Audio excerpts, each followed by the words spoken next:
"What are you waiting for, Sergeant? Salute me, now!" That's what the American lieutenant colonel demanded in front of the entire palace. But the Royal Guard's response, it didn't just silence the officer, it left the whole crowd stunned and taught a lesson in military discipline that no one saw coming. Want to know what really happened? First, hit that subscribe button and comment below where you're watching from. That being said, let's get into it. The gleaming black motorcade swept through the palace gates with practiced precision, coming to a smooth stop near the visitors' entrance of Buckingham Palace. A light morning mist hung in the air, softening the edges of the historic stonework, while amplifying the vibrant colours of the meticulously maintained gardens. The palace grounds bustled with the usual mixture of tourists and official visitors, their excited murmurs creating a constant backdrop against which the day's events would unfold. The vehicles bore diplomatic flags, indicating the arrival of the American military delegation for the annual NATO Strategic Leadership Summit. Curious onlookers paused to observe the formal arrival, many raising phones to capture the moment. Lieutenant Colonel Jackson Hayes of the United States Marine Corps stepped out, adjusting his immaculate uniform with military precision. Each medal and ribbon told the story of a distinguished career spanning multiple combat zones. His expression remained professionally neutral, but his eyes betrayed a hint of dismissive assessment as he surveyed the palace grounds, taking in the ceremonial pageantry with barely concealed impatience. "All this pomp for what's essentially a glorified meeting," he remarked to Major Davis beside him. "We could have hosted this at the Pentagon and saved everyone the theatrical entrance." Major Davis gave a non-committal nod, his attention already drawn to the iconic figure standing at attention nearby, a royal guard in full ceremonial regalia, scarlet tunic brilliant against the backdrop of weathered palace stonework. Sergeant William Barrett stood perfectly still, his eyes fixed forward in the disciplined thousand-yard stare perfected through years of service. Hayes's gaze followed Davis's, lingering on Barrett with undisguised skepticism. Without warning, he veered from the group, breaking the carefully choreographed arrival protocol to approach the guard. He circled Barrett slowly, examining him as one might inspect military equipment. "Incredible detail on the uniform," he commented to no one in particular, his tone somewhere between grudging admiration and mockery. "Though I wonder how practical that bearskin hat would be in an actual combat zone." "Lieutenant Colonel," came a polite but firm voice. Edward Fleming, the palace tour coordinator, approached with a diplomatic smile that didn't quite reach his eyes. "If you'd kindly rejoin your group, we have a rather precisely timed schedule to maintain." As the delegation walked the palace grounds, Hayes remained distracted, his attention repeatedly drawn to the royal guards positioned at various points. "Tell me," Hayes said suddenly, interrupting Fleming's explanation about the historic rose varieties, "these guards, they're just ceremonial, right? For the tourists?" Before Fleming could respond, Hayes turned to his American colleagues. "It's like having mannequins in uniform. Back home, we put our soldiers to actual use." Colonel Wilson, the senior American officer, frowned slightly. "The Royal Guards are an operational battalion of the British Army, Jackson. They rotate between ceremonial duties and regular deployments." Hayes raised an eyebrow. "Seems inefficient to have combat-trained personnel standing like statues. In the Corps, we optimize utility." Across the garden, Captain Richard Wells of the Royal Guard Command noticed the American officer's gestures toward Barrett's position. Having overseen the Royal Guards for 7 years, Wells had developed an instinct for identifying potential incidents before they occurred. What Hayes couldn't know was that Sergeant William Barrett had been specifically selected for today's duty because of his exceptional discipline and judgment. Just 3 months prior, Barrett had completed his 4th combat deployment, serving with distinction in a classified joint operation where his unit had extracted high-value intelligence assets under heavy fire. That operation had earned Barrett the Military Cross for Valor, though the precise details remained classified. His personnel file contained commendations from American Special Forces commanders who had described Barrett as unflappable under extreme pressure and exhibiting extraordinary discipline in chaotic conditions. The same qualities that made him exceptional in combat made him perfect for Royal Guard duty, where the mental discipline required to maintain ceremonial precision complemented the control needed in battlefield situations. "I served alongside the Queen's Guard in Helmand Province," offered Major Holloway, a British military attaché accompanying the group. "Some of the finest soldiers I've encountered." Hayes gave Holloway a skeptical look. "No disrespect to your forces, Major, but there's a difference between theatrical performance and combat readiness. These palace mannequins might look impressive, but modern warfare demands constant training and tactical flexibility, not standing still for hours." We'll take a brief moment here to admire the western facade before continuing to the changing of the guard ceremony, Fleming announced to the delegation. As the group dispersed slightly to take photographs, Hayes seized the opportunity, slipping away with practiced ease. He moved with purpose across the grounds, straight towards Sergeant Barrett's post. Hayes positioned himself directly in Barrett's line of sight, deliberately inserting himself into the guard's 1,000-yard stare. "Impressive discipline," he remarked, his tone suggesting it was anything but. "Though I wonder what tactical advantage comes from standing motionless while a potential threat evaluates your position." A small group of tourists had gathered nearby, sensing the unusual interaction. Most visitors maintained a respectful distance from the guards, but Hayes closed to within arm's length, examining Barrett with the critical eye of a drill instructor finding fault with a new recruit. "In the Corps, we train our Marines to respond to threats, not ignore them," Hayes continued, circling Barrett slowly. "This ceremonial rigidity might look good on postcards, but military effectiveness is measured by adaptability. Wouldn't you agree?" Barrett remained perfectly still, giving no indication he'd heard the provocative comments. "Lieutenant Colonel," called Major Davis, who had noticed Hayes's absence and followed him, "the delegation is moving on." Hayes waved him off without looking back. "Just having a professional exchange with our British counterpart here." His emphasis on professional carried unmistakable sarcasm. Davis finally succeeded in pulling Hayes away, but the lieutenant colonel paused, looking directly into Barrett's eyes. "We'll continue this discussion later, Sergeant," he said, misreading the insignia on Barrett's uniform. "I'm curious to see how this ceremonial training translates to real military engagement." The delegation had progressed halfway through their tour when Hayes broke away again, this time with such deliberate purpose that even Colonel Wilson's sharp Lieutenant Colonel Hayes failed to slow his stride. A larger crowd had gathered near the guard now, the mid-morning tour groups arriving with their cameras and guidebooks. Hayes positioned himself directly before Barrett, whose eyes remained fixed forward in perfect discipline. "Ladies and gentlemen," Hayes announced, his voice carrying the practiced authority of a senior officer addressing troops, "you're witnessing an interesting contrast in military philosophies today." He gestured toward Barrett. "This represents the British approach, ceremonial precision valued over combat readiness." "In my 22 years with the United States Marine Corps," Hayes continued, "I have led men through 3 combat deployments, Baghdad, Fallujah, and Helmand Province. In each instance, our success depended on adaptability, tactical awareness, and immediate response to changing threats." He turned toward Barrett. "Tell me, Sergeant, how does standing motionless prepare you for the chaos of modern combat?" An elderly man in a blazer, adorned with British military medals, stepped closer. "Young man, you're out of line," he said quietly but firmly. "These guardsmen have served in the same combat zones you mention.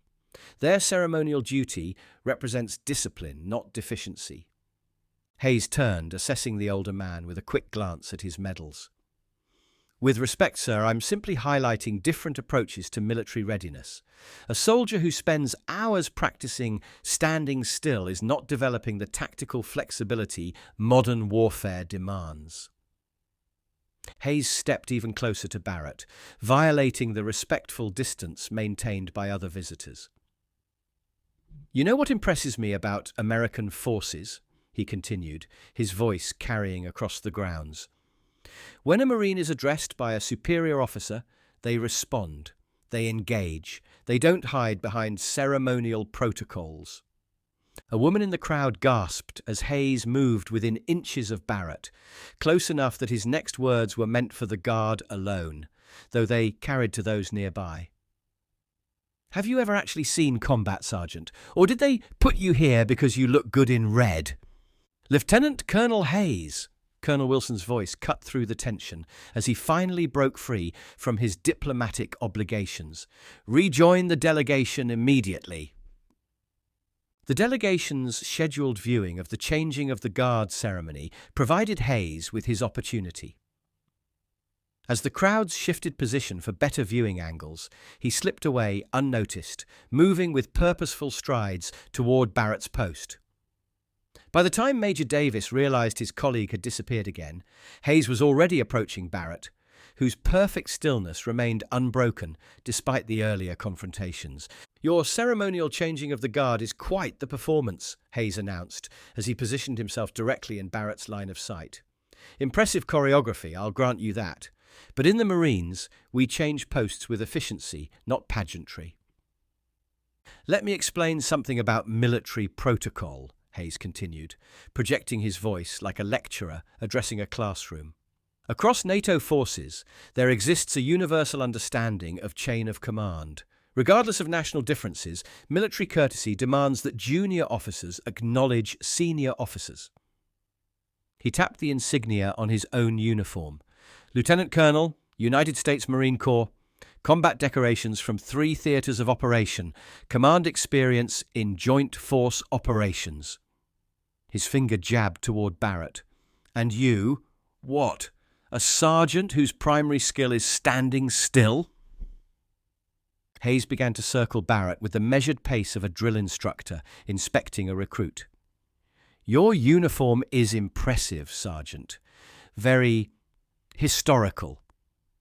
His tone made the word sound like an insult. He reached out suddenly, touching the sleeve of Barrett's scarlet tunic between thumb and forefinger. "Wool? In combat conditions, this would be a liability." The crowd tensed collectively at the physical contact. Everyone who visited the palace knew the cardinal rule: never touch the guards. "He just touched him," a young American tourist whispered loudly to her companion. "You're not supposed to do that." Hayes's hand moved toward Barrett's rifle, fingers brushing against the barrel as he commented, "Ceremonial weapon? Or actually functional?" An audible murmur ran through the gathering crowd at this second violation of protocol.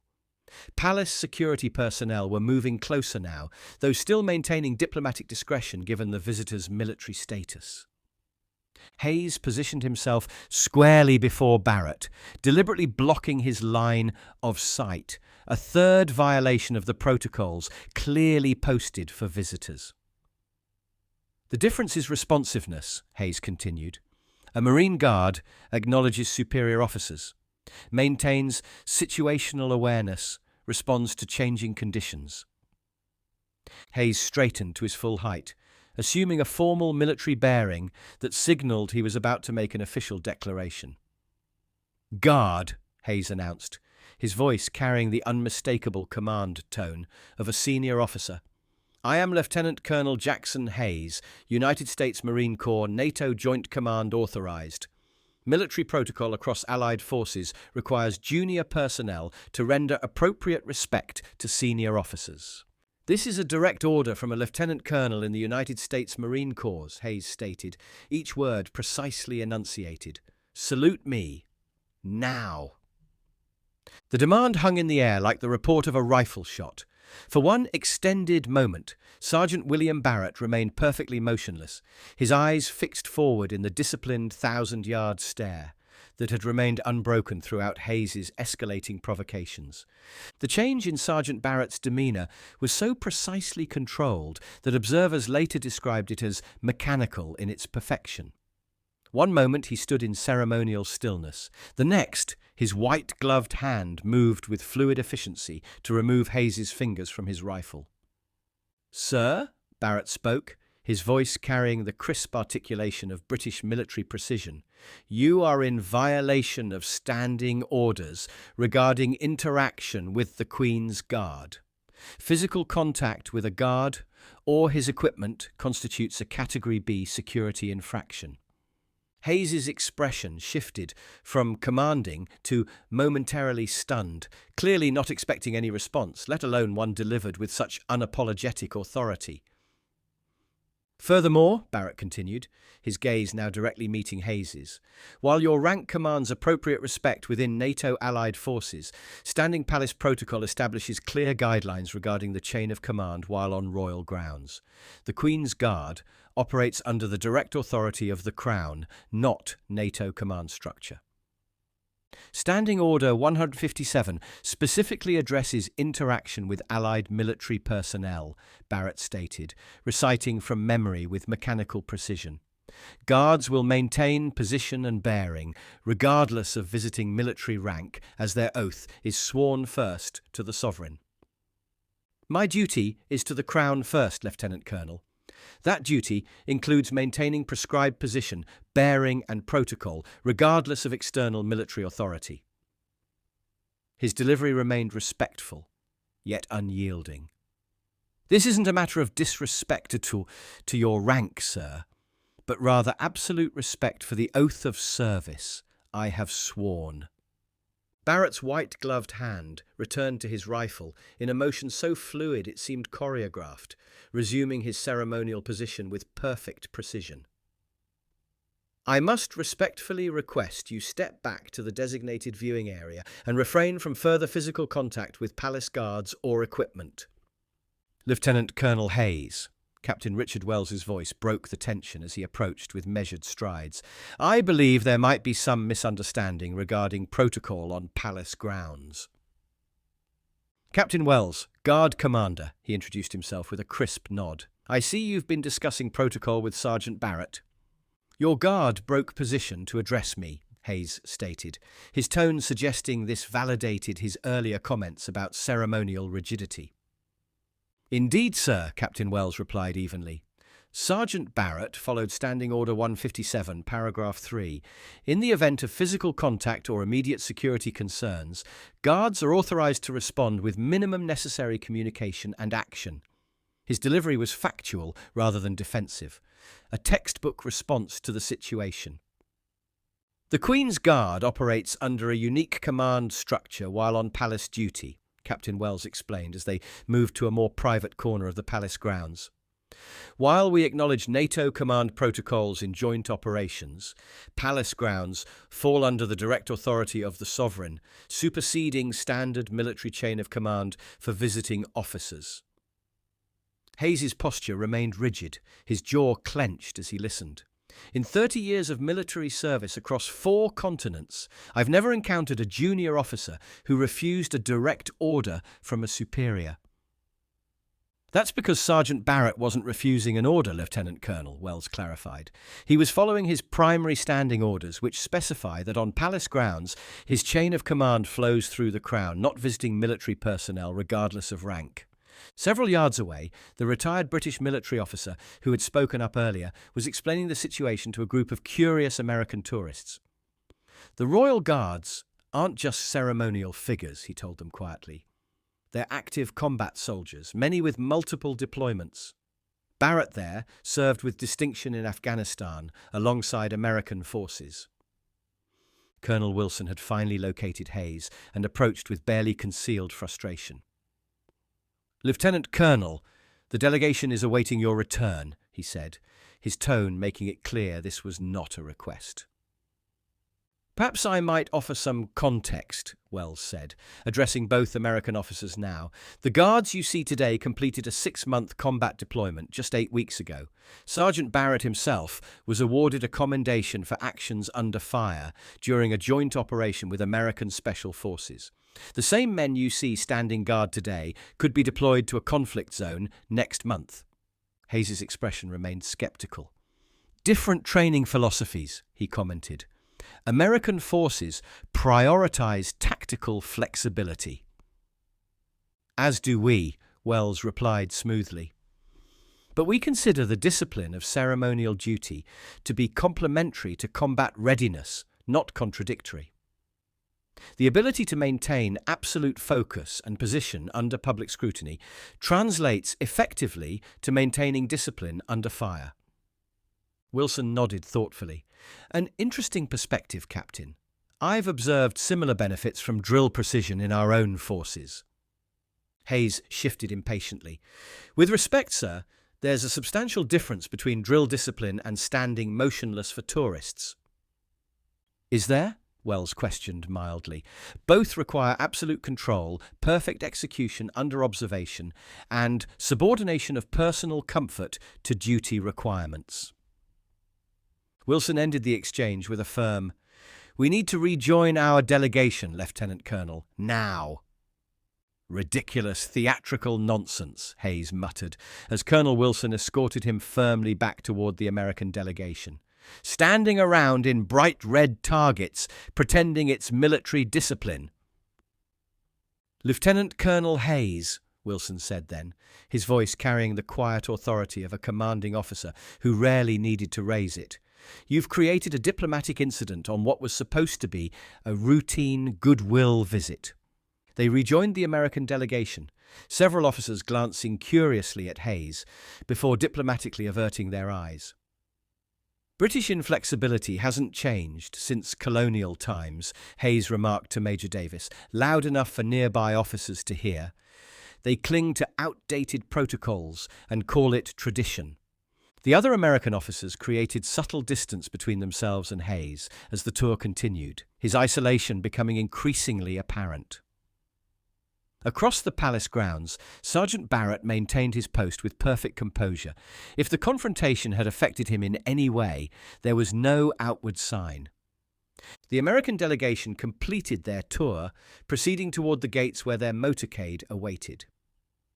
As they passed near Barrett's post, several officers, including Colonel Wilson, offered respectful nods, subtle acknowledgements of professional courtesy that pointedly excluded Hayes.